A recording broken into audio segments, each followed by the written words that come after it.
Shalom Bapak Ibu dan Saudara-saudara yang terkasih dalam Tuhan Yesus Kristus. Kembali lagi pada pembacaan firman Tuhan pada hari ini. Karena hidup kita adalah pujian bagi Tuhan, yaitu pujian yang menyenangkan hati Tuhan, maka hidup kita harus terus diperlengkapi dengan kebenaran firman Tuhan. Sebelum kita mendengarkan dan merenungkan kebenaran firman Tuhan pada hari ini, mari kita berdoa agar Tuhanlah yang menolong kita untuk memahami firman-Nya. Mari kita berdoa. Bapa yang baik yang kami sembah di dalam nama Tuhan Yesus, pada saat ini kami akan membaca dan merenungkan firman-Mu. Tuhanlah yang menolong kami untuk mengerti dan memahami firman-Mu. Dalam nama Tuhan Yesus Kristus kami telah berdoa dan mengucap syukur. Amin, puji Tuhan. Hari Minggu besok kita merayakan pencurahan atau Pentakosta. Datang ke gereja ya. GMS juga welcome Anda. Nanti saya yang berkhotbah di streaming di mana-mana. Saya juga akan tayangkan laporan kemenangan dari Sorong dan Jayapura. Nanti Anda bisa melihat apa yang Tuhan lakukan waktu kami misi ke sana. Lalu setelah itu kita akan sama-sama berdoa. Di akhir pembagian firman, saya ingin mendoakan untuk orang-orang yang belum terima bahasa roh. Kalau Anda belum terima bahasa roh ya, jangan malu. Mungkin orang-orang yang tidak ngerti bisa mengecamnya. Tapi kalau Anda haus, lapar, Tuhan kasih. Tuhan beri. Nanti kita berdoa supaya terjadi pencurahan. Datang di GMS terdekat, dimanapun juga ada GMS, nanti menunya sama. Kita semua akan berdoa minta pencurahan, karena kita adalah gereja yang sangat-sangat welcome Roh Kudus bekerja. Tanpa Roh Kudus kita bisa apa? Kita perlu kepenuhan. Karena Roh Kudus mau, lebih dari mau. Asal kita rindu, Dia akan memenuhi kita semuanya. Amin. Nah, sekarang kita baca dulu firman Tuhan. Saya akan bahas menu hari ini, judulnya tuntutan Tuhan sederhana. Tahu nggak, Tuhan tuh nggak kepingin macam-macam dari hidup kita. Kita itu yang pintar buat rumit. Sebenarnya Tuhan itu sangat sederhana loh. Memang Dia itu tak terselami hikmat-hikmatnya. Tapi Tuhan kita itu apa adanya. He's simpler than you think. Tuhan itu kalau ngomong iya ya iya, tidak ya tidak, nggak ada diantaranya. Ya dan amin namanya. Sebenarnya memahami firman itu juga gampang. Kalau hati kita tulus ya, hati kita bersih, nggak perlu paham seluruh, kita akan alami setiap ayat yang kita baca. Ikut Tuhan itu paling mudah. Hidup yang susah, tapi Tuhannya itu nggak membuat susah. Hidup memang sulit. Tapi karena kita punya Tuhan, segala sesuatu jauh lebih mudah. You know, you have a simple God. Hari ini, saya udah kenal Tuhan Yesus secara pribadi, lahir baru 33 tahun. Life-nya sekarang. Makin hari ya, saya merasa iman saya makin sederhana. Simple faith. Jangan jadi orang Kristen yang makin lama, makin kompleks. Enggak lah. Makin simple gitu loh. Nggak loreng-loreng, tidak kotak-kotak. Polos saja. Polos bukan bodoh, tetapi simple, pure, murni. Saya maunya nggak banyak kok, supaya saya tahu Tuhan nggak mau macam-macam di hidup saya. Kita aja yang menuntut diri terlalu berlebih. Aku harus bisa begini, aku harus beli ini, aku harus dapat ini, aku harus mencapai ini, itu. Padahal Tuhan tuh maunya gampang. Hari ini saya akan tunjukkan Tuhan maunya cuma itu saja. Simple sekali. Kita baca dulu yuk. Mika pasal 6 ayat 8 bunyinya, satu ayat saja. Hai manusia, telah diberitahukan kepadamu apa yang baik. Dan apakah yang dituntut Tuhan daripadamu? Selain berlaku adil, mencintai kesetiaan, dan hidup dengan rendah hati di hadapan Allahmu. Picture this. Bayangkan, saya kasih background story-nya. Kitab Mika itu adalah kitab Nabi. Nabi ini mengilustrasikan Tuhan seolah-olah Tuhan sedang berada di sebuah ruang pengadilan, tapi Tuhan didudukkan oleh umat Israel di kursi terdakwa. Mereka tuduh Tuhan yang bukan-bukan. Misalnya, miriplah sama kita ya, nanti kalau saya sebutkan apa aja keluhan bangsa Israel. Susah ikut Tuhan. Jangan itu, jangan ini, semua dilarang. Berat. Gak gampang loh taat pada perintahnya. Disuruh ini, disuruh itu. Dan Tuhan tuh gak pernah puas-puas. Apapun yang kukorbankan, kuberikan itu kurang. Selalu Tuhan lihat apa yang belum kuberikan. Dan kalau saya merasa sudah menyerahkan hidup saya semuanya itu pun Tuhan mau lebih dari itu. Tuhan itu kapan happy? Dan ini terus dilontarkan. Bayangkan Tuhan berkata tunggu sebentar.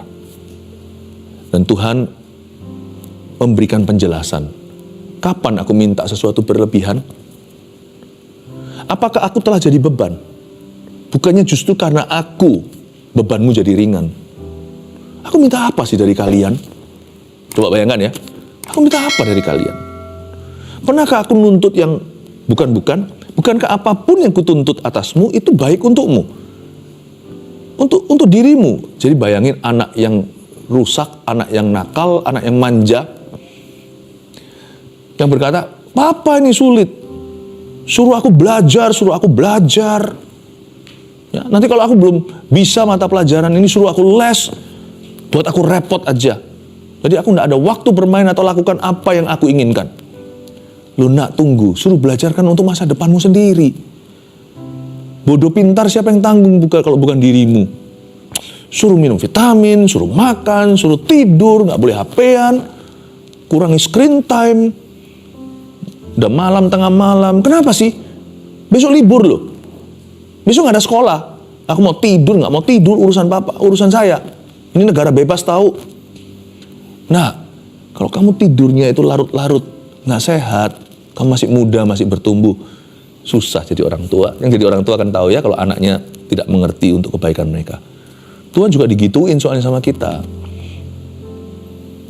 Ikut Tuhan itu sulit. Banyak larangannya. Ikut Tuhan itu berat. Ini gak boleh, itu gak boleh. Lalu Tuhan berkata, aku tidak pernah minta macam-macam dari hidupmu. Kamu yang macam-macam selalu, artinya punya ambisi-ambisi yang bahkan aku tidak suruh. Siapa mempersulit hidupmu kalau bukan dirimu? Aku tidak pernah mempersulit hidupmu. Hai manusia, langsung Tuhan berbicara dengan wewenangnya. Bayangkan waktu itu yang jadi saksi di ruang pengadilan adalah gunung, bukit, alam semesta. Karena tidak ada orang yang bisa jadi setaranya Allah. Tuhan itu tidak punya sebaya. Jadi Tuhan panggil semua ciptaannya sebagai saksi bisu. Kapan aku pernah memperberat umat manusia? Kapan aku pernah menjadi beban bagi umat pilihan? Emang aku itu pernah jadi momok dalam hidupmu? Apa aku tuh kutuk, kata Tuhan dalam hidup kita? Apa itu aku tuh kutukan atas hidupmu? Hai manusia, telah diberitahukan kepadamu apa yang baik. Apa yang baik itu kan baik untuk kita. Bukan untuk, kalau terhadap Tuhan itu apa yang benar. Tuhan hanya mau kita itu hidup benar. Apa yang baik yang Tuhan perintahkan, itu untuk kita, Bapak, Ibu, Saudara, keluarga saat teduh bersama. Kalau Tuhan bilang jangan berzina, itu supaya kita punya pernikahan bahagia. Kalau Tuhan suruh kita pelihara hari Sabat, supaya kita di-charge, karena kita bukan hanya manusia jasmani, kita manusia rohani, jiwa kita pun bisa lelah. Kalau Tuhan bilang sama kita, jangan mencuri, itu supaya kita nanti lain kali masih punya pekerjaan, tidak dikeluarkan. Kalau Tuhan bilang sama kita, jangan mengingini, itu kan supaya kita bisa nikmati secara maksimal apa yang kita miliki, nggak usah iri. Kalau kita jangan berdusta, supaya lain kali kalau kita ngomong itu dipercaya sama tetangga. Apa yang baik yang kutuntut padamu itu bukannya itu baik untukmu. Tuhan tuh gak perlu apa-apa. Tuhan gak makan dari kita, Tuhan gak perlu uang kita. Kalau kita memberi persembahan itu dikelola sebaik-baiknya. Makanya setiap ministry, pelayanan, gereja, pemerintah, semua harus mengelola kepercayaan yang diberikan oleh rakyat dan umat. Untuk disalurkan ke misi. Tuhan tuh gak makan apa-apa dari kita, bener. Sorga ada gak ada kita itu gak ada bedanya loh. Beneran, malah justru sorga gak ada kita itu jadi bersih, gak kotor. Karena kita itu semuanya lihat, kita ini bawa apa kalau bukan kotoran. Kalau gak ada kita, Tuhan Yesus gak usah mati di kayu salib. Karena menebus kita orang berdosa. Tuhan itu perlu apa? Di sini, di akhirat, Tuhan itu gak perlu kita. Kita yang perlu Tuhan, tanpa Tuhan kita cilaka. Hai manusia, telah diberitahukan kepadamu apa yang baik. Dan apakah yang dituntut Tuhan daripadamu? Tuhan berkata, betul, aku menuntutmu. Tapi aku tidak menuntutmu lebih dari 3 hal ini. Coba kita baca apa yang dituntut oleh Tuhan ya. Tuhan tidak menyangkali ketika dia panggil alam semesta untuk jadi saksi bisunya. Dia ngomong sama umat Israel. Apakah aku itu sudah jadi sampar atau jadi penyakit bagi kamu? Listen, aku Tuhan, kamu tuh orang. Kita tuh gak setara. Jangan kau keterlaluan, kira-kira gitu ya. Tapi Tuhan gak marahnya emosi, Tuhan kasih mereka logika. Coba kamu pikirkan, siapa bisa berani bantah? Kapan aku pernah minta yang tidak baik dan tidak benar? Bukankah yang kutuntut padamu hanya 3? Tiada yang kutuntut daripadamu selain berlaku adil. Aku hanya minta kamu fair sama orang lain. Apakah itu berkelebihan? Apakah itu keberatan? Kalau kamu tidak fair sama orang lain, cepat lambat orang lain tidak fair sama kamu. Senangkah Anda tinggal di dunia yang gak fair semua? Saling curi, saling tikung, saling sikut, dan saling mengkhianati. Berlaku adil itu artinya play it fair. Perlakukan orang lain sebagaimana Anda ingin diperlakukan. Apakah itu too much? Apakah itu terlalu banyak? Apakah itu keterlaluan? Aku minta kamu berlaku adil. Mencintai kesetiaan. Mencintai kesetiaan itu berarti setia. Belajar setia dengan satu hal. Asal keputusanmu itu bukan sesuatu yang salah atau dosa, apapun yang kau putuskan, kalau kita minta restu Tuhan, belajar untuk selesaikan apa yang kau mulai. Gak usah rumit mau itu dan ini. Apa yang kau mau? Asal Tuhan tidak melarangnya. Aku mau jadi ini. Aku mau kerja itu. Aku mau pelayanan ini, mau pelayanan itu. Aku mau menikah dengan orang itu. Asal tidak bertepuk sebelah tangan lo ya. Namanya memaksa. Kalau sama-sama suka dalam Tuhan tapi ya, itu juga kebaikanmu. Kalau di luar Tuhan timpang, nanti pasti anak-anaknya banyak yang tersesat jalan. Tuhan tidak mau kita mengambil keputusan gegabah yang tidak bertanggung jawab. Nanti akhirnya yang menderita bukan hanya Anda. Kalau beda imannya, jangankan Tuhan. Dunia aja tahu. Pernikahan seperti itu susah, kecuali salah satu mesti kompromi. Dan biasanya anak Tuhan yang akan kompromi. Karena kita ini punya prinsip kebenaran.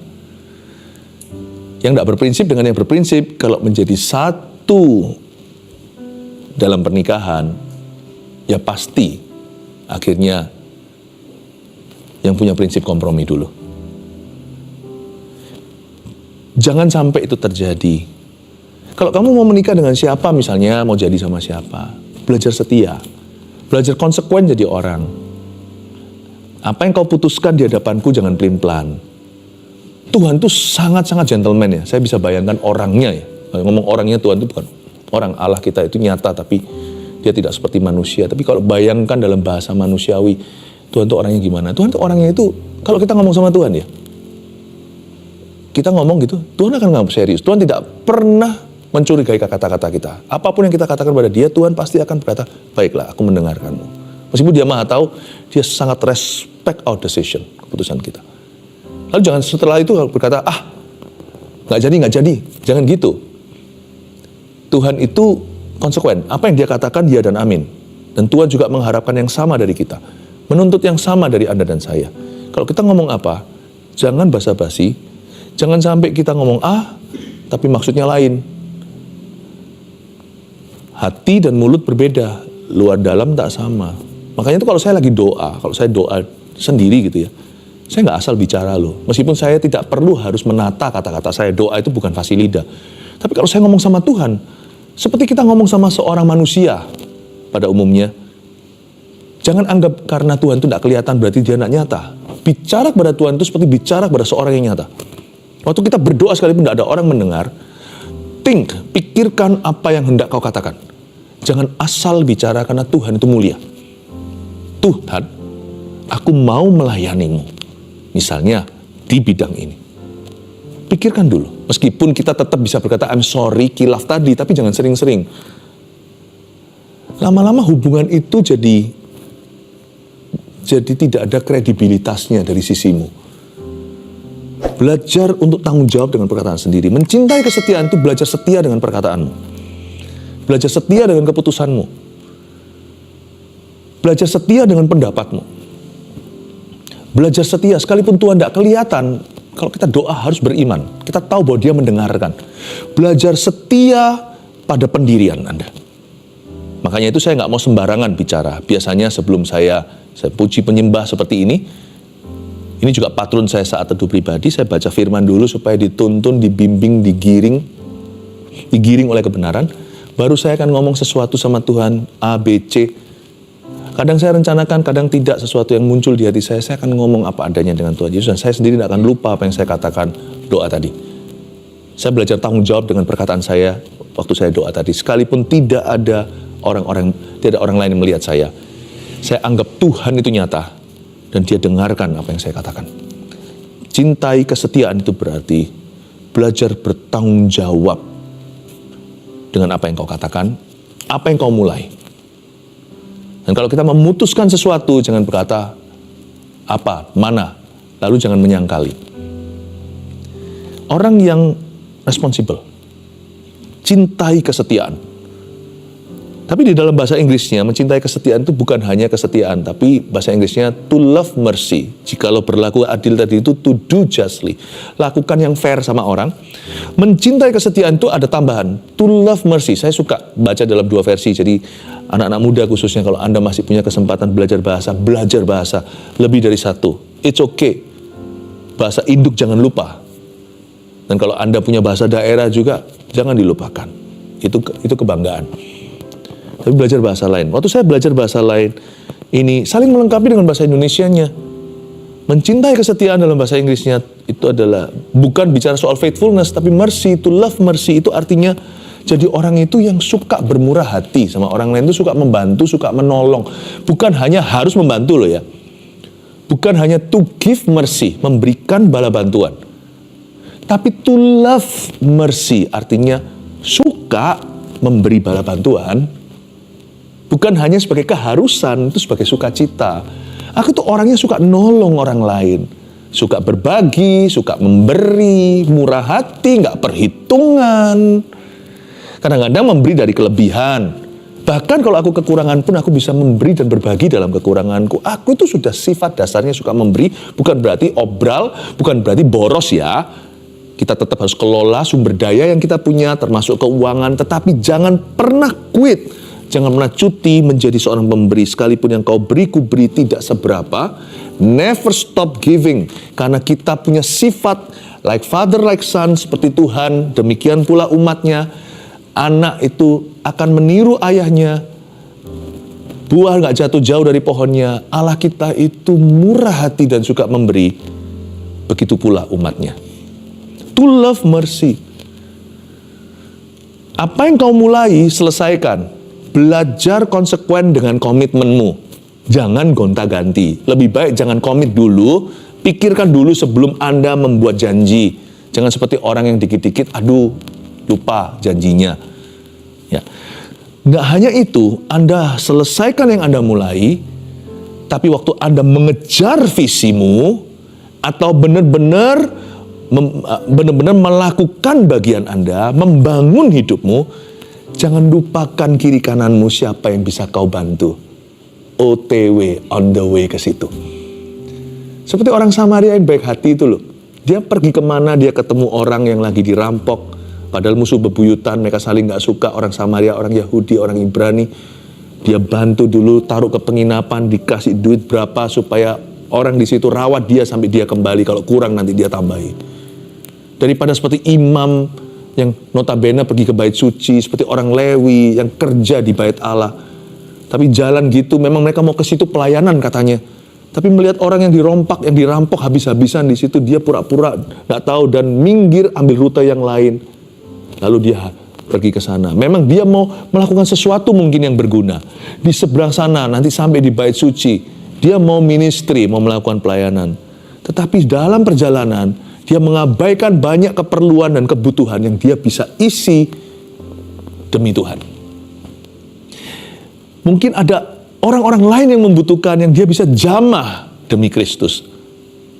Jangan jadi orang yang task oriented atau orientasinya hanya tugas. Tuhan suruh kita mencintai keadilan, itu artinya cinta komitmenmu, selesaikan itu, tapi sembari kau jalan ke sana, belajar peka sama kebutuhan di kanan kirimu. Tuhan tidak pernah meminta sesuatu yang kita tidak punya. Tapi apa yang kita miliki dalam kelebihan maupun kekurangan, selalu kita bisa berbagi karena kita anak Tuhan. Bukan karena kita kaya raya. Bukan karena kita itu punya banyak waktu. Bukan karena kita itu maha bisa. Bukan karena kita itu punya penuh talenta. Tapi karena sifat dasar kita, sifat Kristus. Saya mau bangun sesuatu, iya. Tapi sambil saya jalan ke sana, I love mercy. Saya akan cari-cari. Seperti orang yang suka cari-cari kesalahan orang gitu loh. Itu kan penyakitan. Tapi kita seperti orang yang cari-cari kebutuhan orang. Dapatkah hari ini Tuhan memakai hidupku untuk menjamah seseorang? Mungkin saya tidak bisa mengubah seluruh dunia. Saya tidak sebesar itu. Tapi Tuhan pakailah aku untuk mengubah dunia satu orang. Sembari aku menyelesaikan komitmenku. Jangan jadi orang yang berorientasi tugas saja. Tapi berorientasi manusia. People oriented.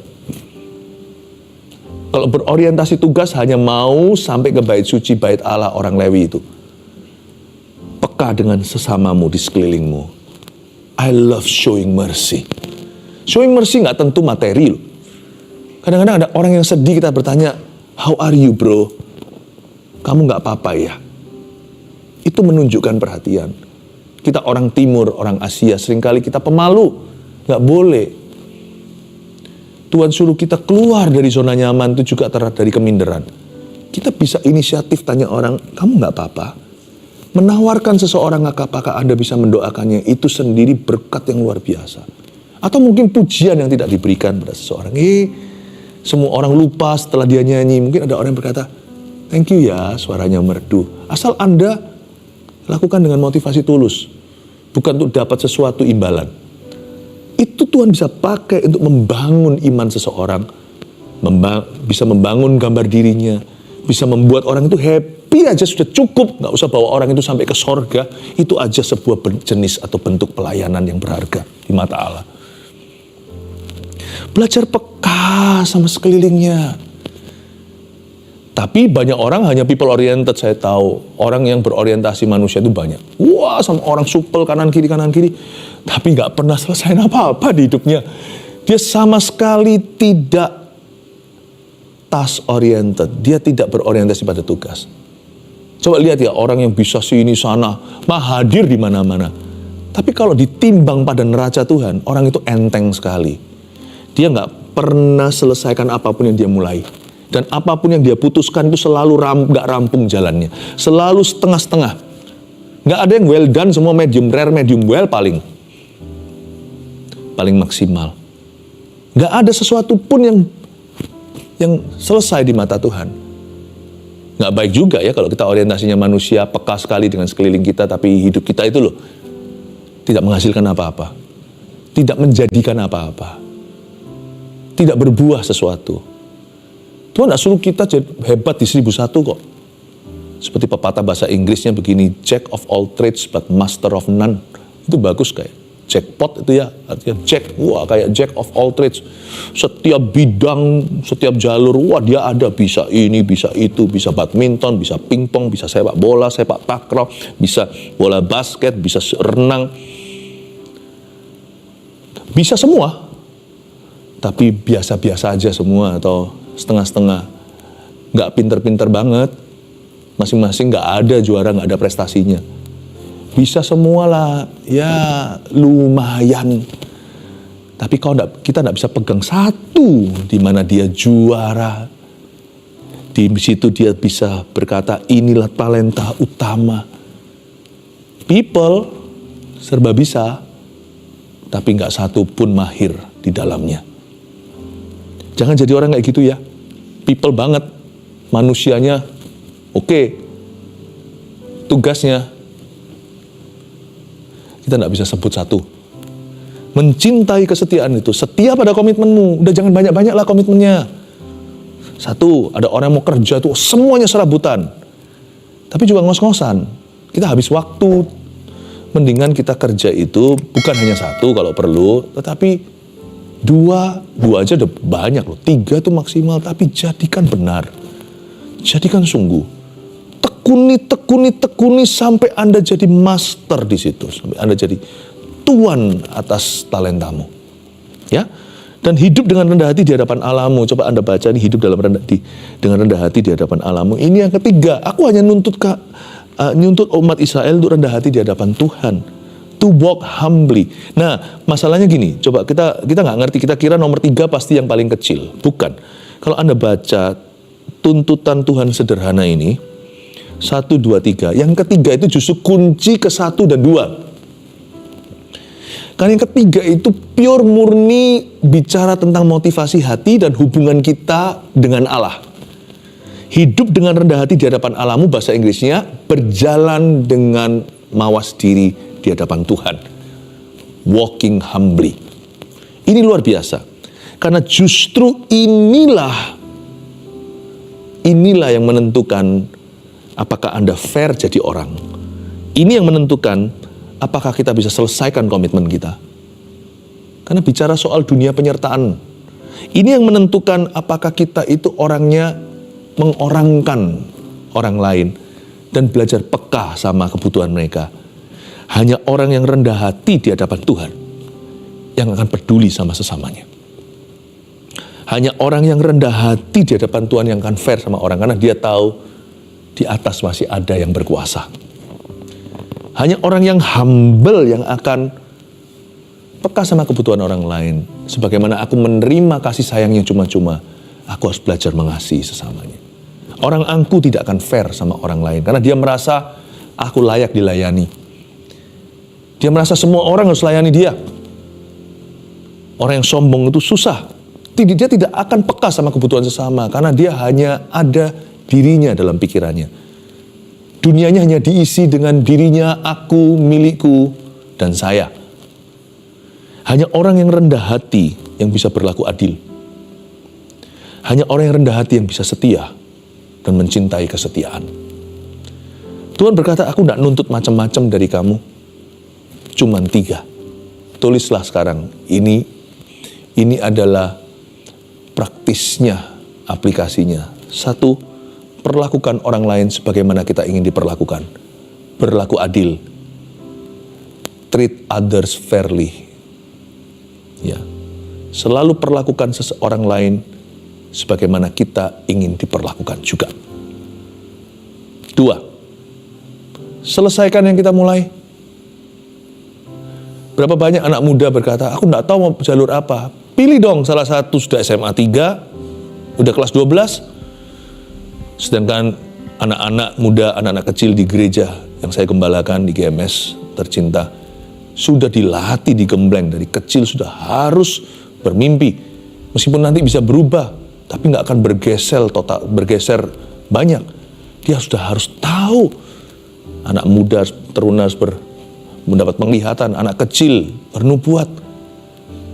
Apalagi kalau bukan tentang hidup dan masa depan mereka.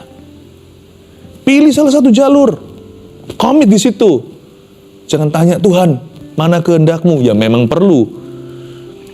Tetapi keputusan Anda dengan Tuhan nanti berlaku. Pilih salah satu, tekuni, jangan buang-buang waktu, buang-buang uang, gonta-ganti jalur, nanti setengah jalan, bosan, seperempat jalan, pindah. Apa komitmenmu? Selesaikan itu. Selesaikan yang kau mulai, mencintai kesetiaan. Ingat, cinta setia, cintai kesetiaan, setia. Daripada orang yang berkata, membangga-banggakan, membesar-besarkan suara Allah. Tuhan bersuara begini, kanan. Lihat ya, nanti sedikit-sedikit Tuhan berkata, bersuara kiri, lo dulu bilang kanan.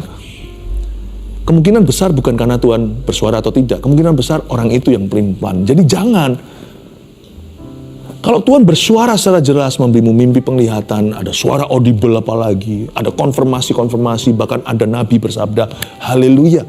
Sekalipun ada nabi memberi nubuatan pun, kau tetap harus buat keputusan atas hidupmu. Stay with your decision. Lebih tepatnya sebelum Anda memutuskan, pray for your decision. Doakan dulu sebelum keputusanmu. Setelah itu, setia pada keputusanmu. Selesaikan yang kau mulai. Sambil bantulah orang lain juga. Ini jodohku bukan, Kita tahu kehendak Tuhan. Kita tahu kita mesti jadi dengan orang yang sama-sama seiman. Setelah itu kau tentukan. Nah, tentu sorga akan menuntunmu dengan bersuara, itu dia.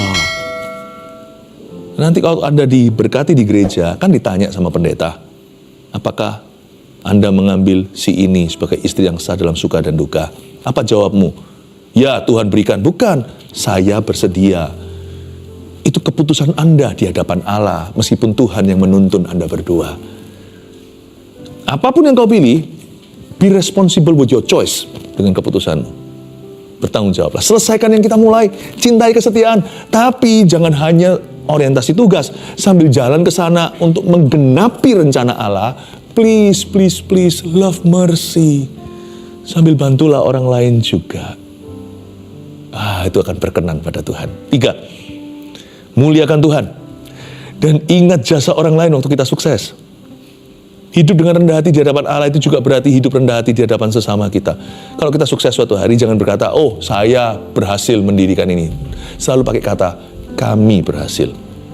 Saya yakin pasti ada orang-orang di balik sukses Anda, termasuk mungkin mama, ibu Anda yang mendoakan Anda. Selalu berkata kami, selalu teamwork. Jadilah team player selalu. Jangan individualistis. Kami bisa berhasil mendirikan ini. Ya, jangan lupa orang-orang yang ada sekelilingmu. Dengan gitu, Tuhan bisa memberimu sukses berikutnya. Kalau Anda terus merendahkan hati, Tuhan akan meninggikan. Tapi waktu kita tinggi hati, kita akan jatuh, itu sukses terakhir kita, lalu kegagalan. Muliakan Tuhan, selalu berkata puji Tuhan untuk berkat yang saya terima. Dan juga terima kasih kepada orang-orang yang telah mendukung dan membuat hari ini bisa terjadi.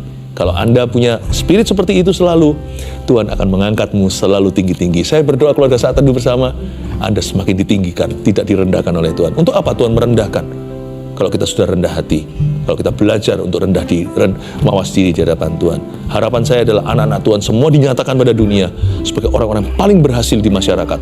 Dan di mana ada anak-anak Tuhan, di situ ada 5.000 orang makan. Saya berdoa pekerjaan Anda diberkati, rumah tangga Anda diberkati, dan tentunya pelayanan Anda semakin diberkati. God bless you. Mari kita nyanyi.